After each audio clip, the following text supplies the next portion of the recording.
Welcome, guys, to another exciting episode of The Girl Who Can. I am always happy because whenever it's Saturday, I get to meet you. The Girl Who Can, say the time is now. So if you're home, stay tuned and we'll be right back.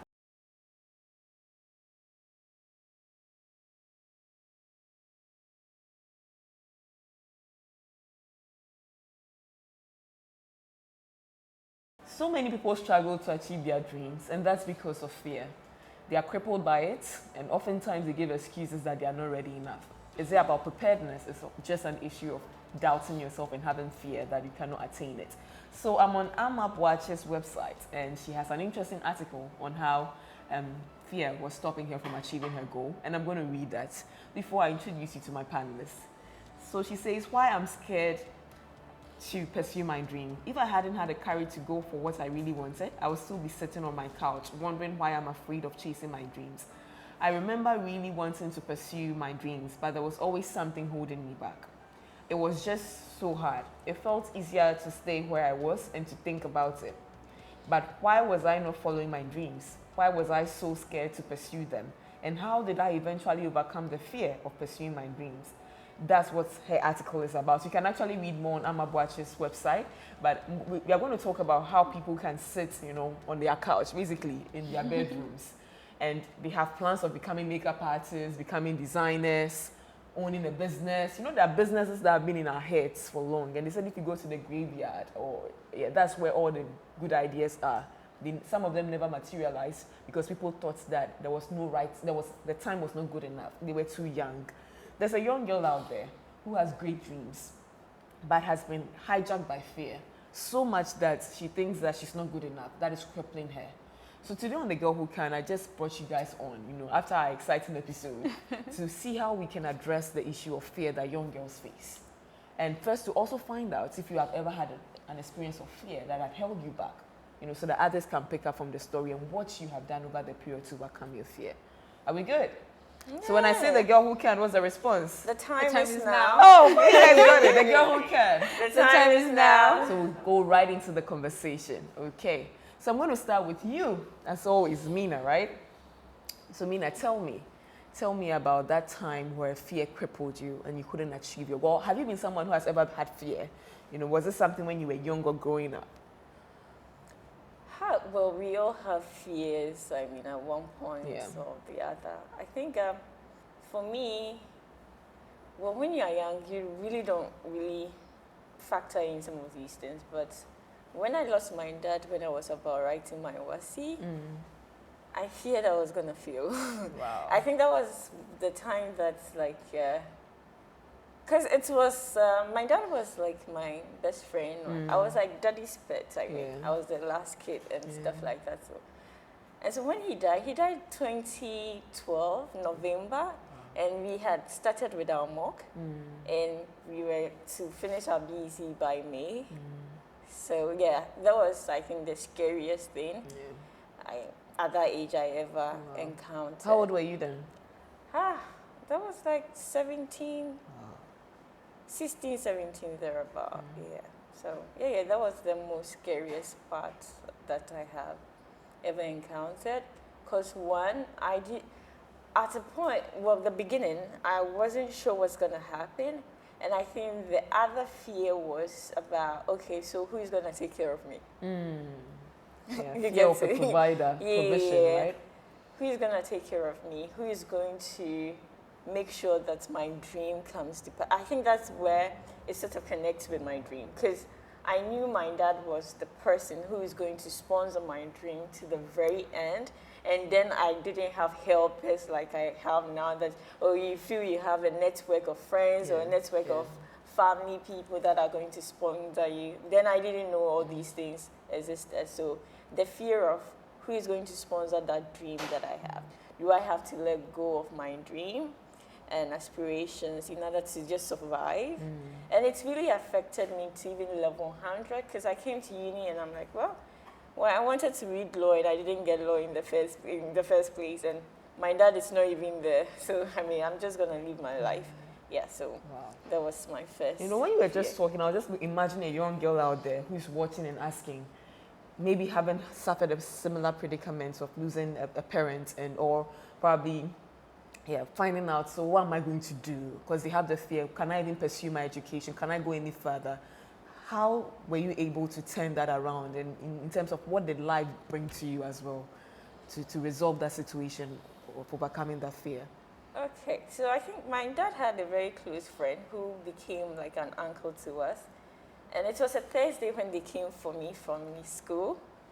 And it was like, me, what? You say you want to go to law school, right? And I said, yeah. And then I didn't know who was there. I knew somebody is dead, but as to who it was, I didn't know. So I was like, is it my mom? Is it my dad? Is it my brother? Like that kind of thought. I was like, yeah, I should know that he's here to support me and all that. And so I was like, okay, fair. So I think just about 5 minutes drive to the house, he told me like, Daddy is gone. And well, that warmth he provided that, hey, I'm here, it sort of gave me comfort. But during the 1 week anniversary, one of my closest family members that I lived with, before that I was expecting that she's the one who will come forth to say that, hey, I'm here for you. She told me that I had no one. She gave me 2 handkerchiefs and goes like, Mina, do you know what? Your dad is gone. And he was doing everything for me. So I should know I really don't have anyone. So 2 handkerchiefs, one for the repeat, and the other one I didn't work. So that sort of broke, scattered my hope. Yeah. Wow. Yeah. Wow. So if you're watching at home, right, and you think you have lost a parent, or you have lost someone who is a sponsor of your education, your career dreams, or your goals, and you're like, can I get to this far? Remember that people, God always provides angels, people who will be there to support you at every step of the way. See Mina, at 16, she lost her dad. And now, all the way through, God has provided providers, people who have been there consistently. I think, Elizabeth, you also have a story. Yeah. Also, of, I wouldn't even want to say that on your behalf. I'm sure you would say yours as well. How did that impact you? I didn't think even this deadline, the conversation. I'm sure somebody. I was really getting emotional about Mina's story. For mine, I was trying to actually get another story of one of the times that I felt I had my greatest fears, but really I don't think I can skip that story too, even though it's just at the same line. I lost my mom when I was like 19, 10, 20. Wow. I was in my 3rd year, I think 2nd semester, and of course, if you know the story, the 4.0 story. So I think it was just like 2 weeks to my birthday. During that season, I'd come from a fast, and I was going on to, so there's something at school. Fasted. Yeah, so there was something at school called the prayer chain. I was part of the prayer chain executives and all that. But I remember that during the week of that prayer chain, there was this day that I felt so heavy in my spirit. And I actually broke down crying, but sincerely, I didn't know why I was crying. And so let's say the program ended on, the fast that I came out from ended on, let's say, the Friday. The prayer chain was supposed to begin on Monday. Then on Sunday, which was in between, that calls that, you know what, so I actually schooled here. Mom was in Nigeria. And so it calls that, you know what, someone has to pick you up. Mom says she wants to see you. I know my mom will not let them take me out of school for any reason. There's someone else who likes education more than I do. It's my mom.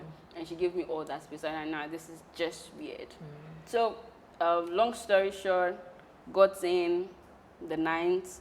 Dad takes me to the house and goes like, we'll see Mom tomorrow at the hospital. I'm like, no, we can just go straight.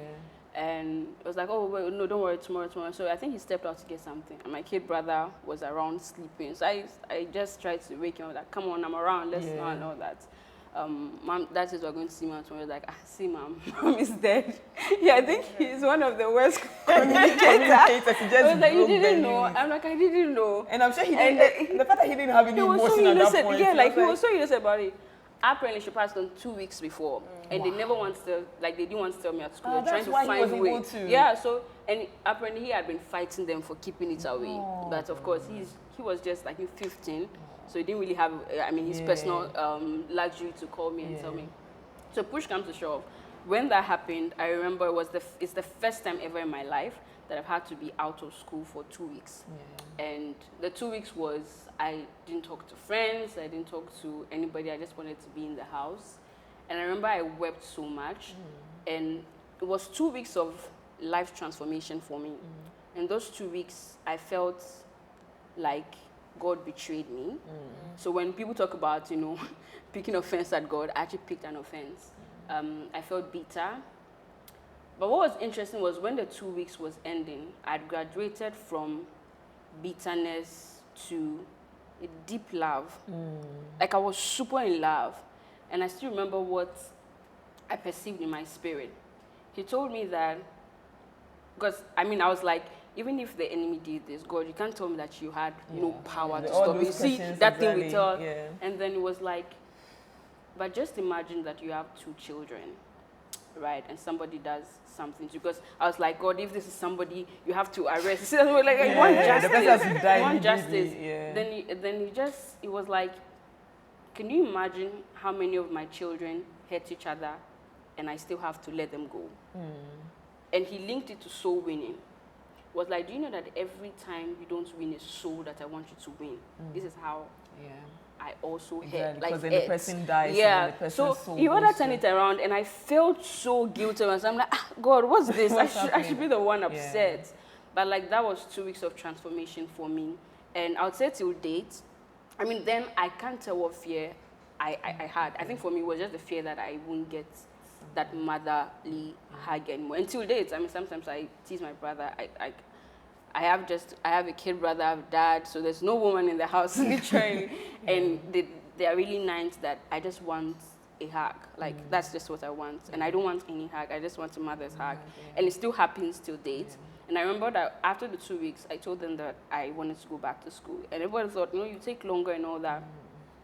And when I went back to school, I had the 4.0 mission. Yeah, and also that thought clicked. I'm like, is this really how I'm not going to get 4.0? Because my mom was also someone that she wasn't so, and she just said, I have a daughter who's doing well and all that. But I planned things in my head, what I'm going to do to her during my graduation, what I'm going to get her. So I was like, no, I'll just go back. I don't want to mourn by mourning. I want to mourn by achieving something. Exactly. Like I want to be able to tell her story out of my story. And so what I felt at that time was, it's time to get back to work. And I would say from that time to date has been me working. And I know there are times, like Mina's experience, there are times even people that you thought should really give you the words, through tantrums and words. Like really beat around the wrong words. But I really learned that it's ultimately the fact that I'm not even trying to make my mom proud. I'm trying to make God proud. And I know that her joy is when I become who God wants me to become. And every single day of my life, the fear still come. I'm not going to pretend. The fear of what could happen, what if my mom is not around, what if, I've had to live with that fear, but it's always the fact that though the fear comes every single day, there is a power that conquers that fear every day. So every day is a victory. Wow. Mina, do you have something to add? Well, I think that when it comes to fear, the primary one is the fear of the unknown and the uncertainty that surrounds life. And irrespective of your age, that never really changes. Because you can never get to the point where you can say, I have figured life out enough. Because you may have your plans, and Russia and Ukraine will just have a war. I tell you. You can have a nice career plan, and politics will affect it. You may have your own trajectory. You want a 4.0, and you fall ill whilst writing. Because what happened to Elizabeth could have turned another way around. It could have been like, I'm not coming to school again, or she'll go and then it will drop. And that could also be an aftermath of, fear. Yeah, so for those fears, they are always going to happen. You're going to lose somebody some way, somehow. And so your ability to navigate and understand, first you have to understand and appreciate that this is part of life. The fear of the unknown, you can't really know the future. Even with prophets and prophetess that God does not even reveal even the full picture to you. So that fear of the unknown is going to be there. So you have to be intentional about how you're going to manage it. So I think that's something that, as a woman, you should know. And this is what men are able to do well when it comes to the corporate space. The guy really don't care because you are thinking of your child, you are thinking of your marriage, you are thinking of a whole lot of things. But the guy is more. That's why they are more of risk takers than we are, because Exactly. we want everything to align. I mean, women will take risks, but on the scale, if you do the research, men are quicker to take risks than we are, right? They can do something with their lives. I remember I met the founders of Impact Hub, and they said, can you go into entrepreneurship and not get a salary for 3 years and take the risk? I said, it ain't happening. You know, so they are willing to take that risk. We'll be right back after taking this break. One thing that you guys have said that I've picked from is the fact that, you know, fear is, as much as it's painful to say, it's constant. It's a part of life. And for me, I've realized that anything I fear came to pass. So I'm being too careful not to get scared again. Because I do recall one day in a corporate space, a friend was talking to another friend, and the lady was not working in the company. So they were like, oh, she's not working there, and she was laid off. And in my head, I was like, hey, what if it happens to me? That's how I was laid off in that company. So I was scared immediately, and I saw that I had shivers, right? And then when it happened, I had also undergone a 21-day fast. And so it's like God has a way of bringing your fear right in front of you. And some of the things I pray about and I'm telling God I don't want to experience is what I experience. And I don't think God is not answering me. I think he's just trying to prepare me to overcome my fear. So then now, immediately I start getting scared. I'm like, you're not happening. Like, I have this courage to move. And as much as fear happens almost every time, let's also be very mindful of what we allow in our lives as fear. Because the enemy also takes advantage of that, and then they use that to be in our minds, and it kills every part of us. And, you know, fear is painful. I think it's one of the things I won't even wish for my worst enemy. It can cripple every part of you. Yeah, I agree. No, so the whole point is that if you fear, you fail to act. Exactly. And once you don't act, life just happens to you. And sometimes you act stupidly out of the fear. You're doing it and you're like, you're doing it anyhow, and you're also not too sure of the outcome. And when the outcome happens badly, you're like, oh, I was expecting it anyway. So when we are even taking risk as women, sometimes I'm taking a risk into business. And then I think in my head, I've had it that we should go both yes, or it should be bad or good. And I don't think I want to do that anymore. So I'm doing things, I'm like, if it's bad, fine, at least I tried. But I want to do things, if it's good and it doesn't go that way, I'll figure it out and it has to work. But fear makes you accept that it could go anyway. I may be wrong, but that's what I think sometimes fear does to me. And I think, like, so the moment you made that statement about what you fear tends to happen. So this week, there's this scripture that someone shared with me in the book of Job, and was just exactly like that. Really, this week I've actually been thinking a lot about fear, where when Job said, that which I feared has come upon me. And so it's that thinking. So was it really the devil? I mean, when we read the book of Job, right, it's like the devil says he wants to attack Job, but, you know, God says, okay, go ahead, but don't touch him and all that. Or Job was calling it. Could it also be that even the access the enemy got was not necessarily that permission that we thought we read? Because it means that Job feared something. Exactly. And what happened, so like what you said, so it means that Job had a fear already pre-existing of all the things that happened. So he feared that there was a day he was going to lose everything he had. And so, when you talk about the fact that what we fear tends to happen, so you see how you turn it around. Whenever you want to fear something, you go like, no, this must not happen. That's exactly what happened to me. So when I got that insight, after my sense, I'm like, oh my God, how dare I'm not going to fear anything. Like, And I think that's really the power, right? Because, like you said, fear does something to our mind. It does something to your soul. It does something to your spirit. It disturbs your thinking. And so when you really look at it, fear becomes a cause and everything becomes an effect. Not necessarily because fear has its own power. So it's not necessarily because fear has its own power. It's just the fact that the things attached to it just breaks it open. And then you might think that this is happening because fear is some sort of spirit or God. But it's really the fact that whenever you fear, you relinquish control to something else, which is not for your good. So I would say that, just as you said, like, if you can really think about the fact that what you fear comes upon you, would it change something in terms of how you react whenever you are afraid of something? Let me chip in this. You know, fear in terms of, I always say, I've seen over the period a girl who can, messages I'm getting is about relationship and career. And so sometimes women about marriage, the people are, hey, I had a young girl who said, but I said, oh, very soon, I was just throwing it about playfully. And I was like, hey, very soon your wedding. I said, hey, my people are not marrying there. If you're going to talk about marriage, I don't think I'll ever get married. And I say, you don't see that. I'm not pushing the marriage agenda, but there are a lot of people who have had, and I've interacted with a lot of young girls having fear that they may never even find somebody who would love them genuinely without looking for some. There's that fear that they will be lonely, they will die lonely. And even it's not about just marriage, but they may never have companionship, a support group.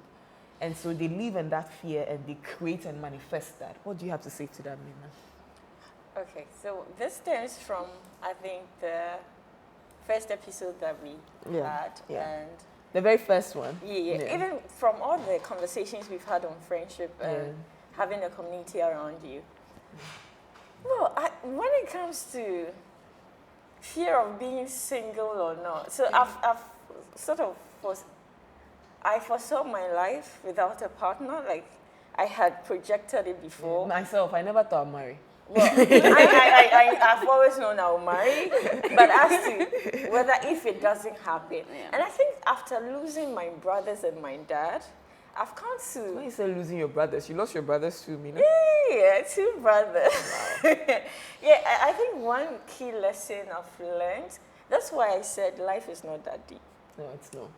And I've gotten to appreciate what reality is. And reality is very subjective. And usually what we think is real is not really real. So with that understanding, it helps you to know that even your fear is not even a constant. No. It changes. It changes. And the more you are able to navigate through one layer of fear, you're able to go through bigger fears, let me put it that way. Now, what are the fear triggers for you? What triggers a fear in you? Well, once you are not able to put your hands to, like, you're not able to control. I think that's where most of our fears and anxiety stem from. So, for instance, career-wise, you don't know where, like, the progression is going to come from. You're okay after school, so what's going to happen after school? After national service, what ifs? So you keep asking the what ifs, and that's where the anxiety stems from, and when the fear starts settling in. But for me, I would really, even going back to whether I fear being single or not, at a point in my life, I got to a level where I'm just going to enjoy the journey.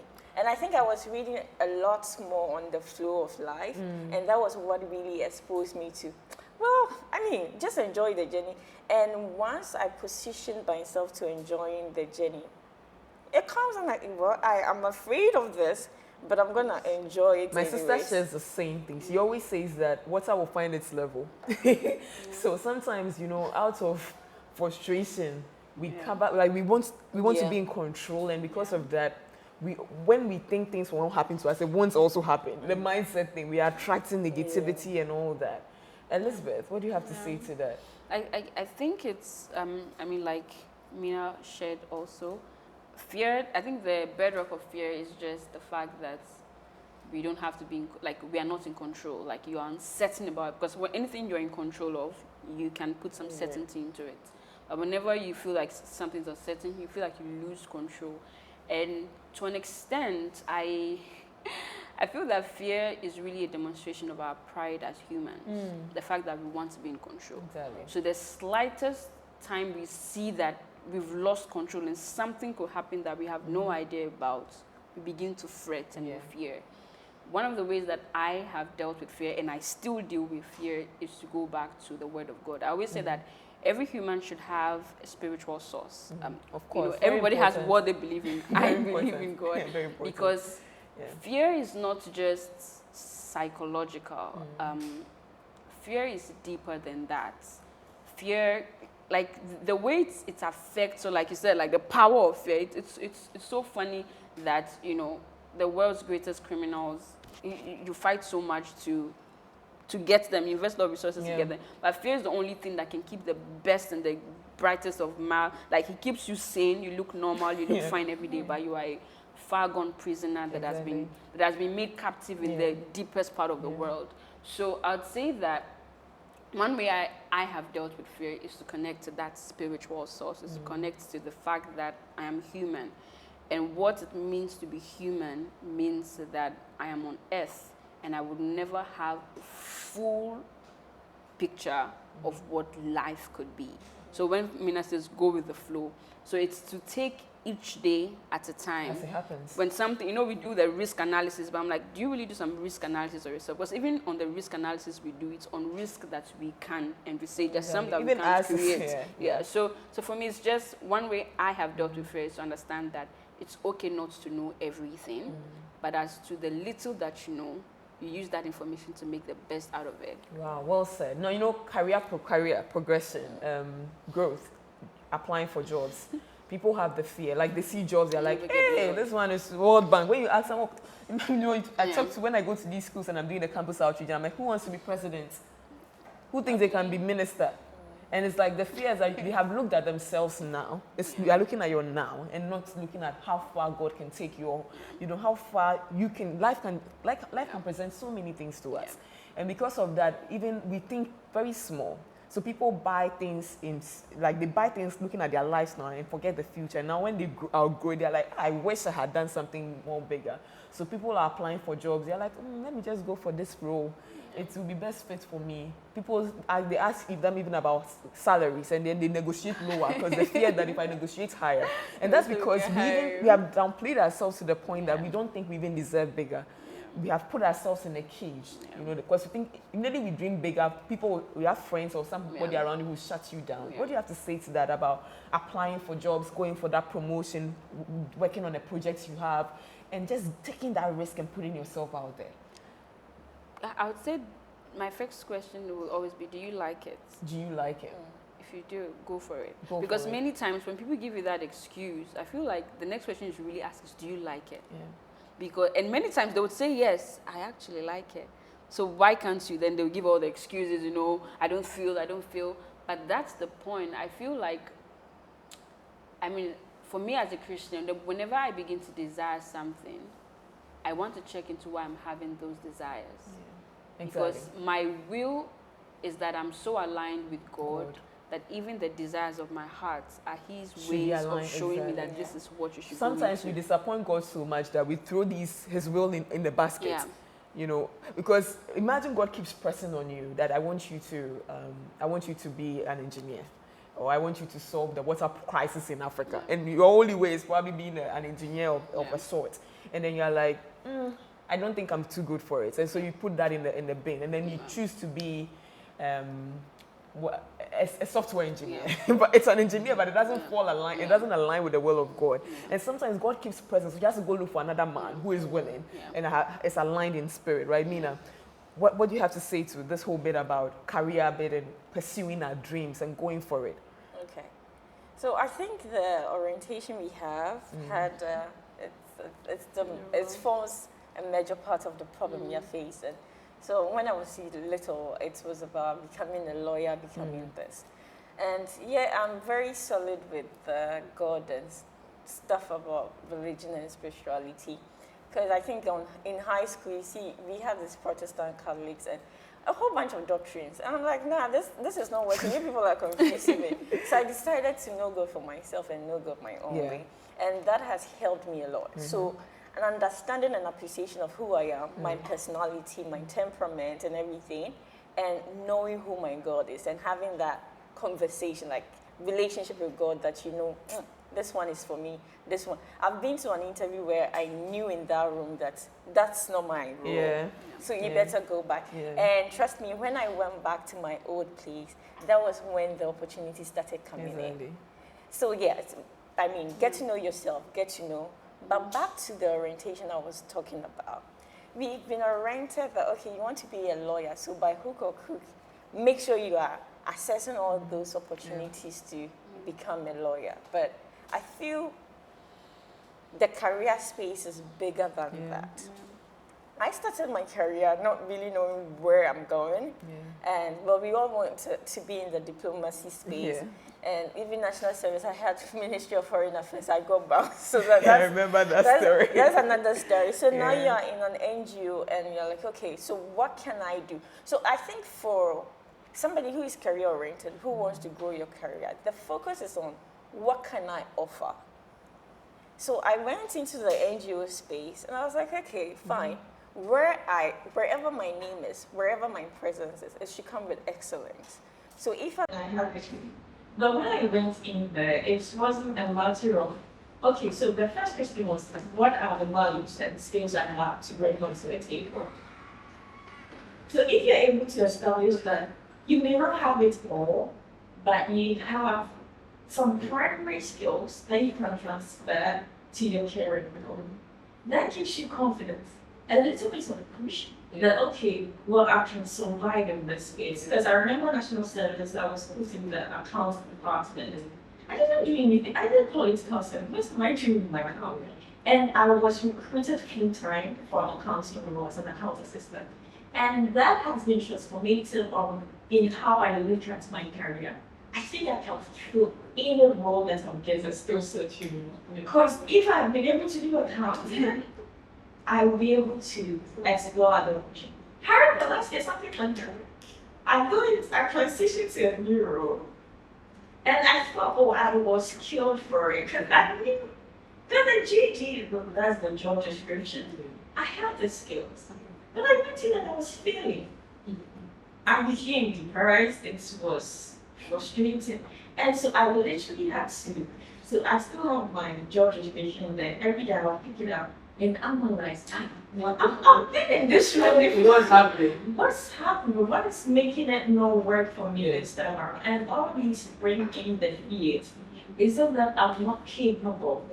Is it that it's the environment that is not really giving me a boost to grow? What's really happening? And I really got depressed. So, well, unfortunately, that contract was terminated, and I moved into a different role. Which I knew that I was born for this. I've done this over the years. I should bring out the knowledge, but it took me 3 months to convince myself that because of the past. Good enough. Yeah. Because of the past experience. So what I would entreat every young girl out there is that don't be so fixated about the big picture. Make those tiny steps. And have some core values that you work with. And the core values, what the core values and principles do for you is that they build your confidence. So if, for instance, you stand for integrity, and for instance, you stand for excellence, you know that even if the job description is bigger than you, because you stand for excellence, you naturally have that drive. So, okay, I don't have these skills. I don't have designing skills. Okay, what can I do?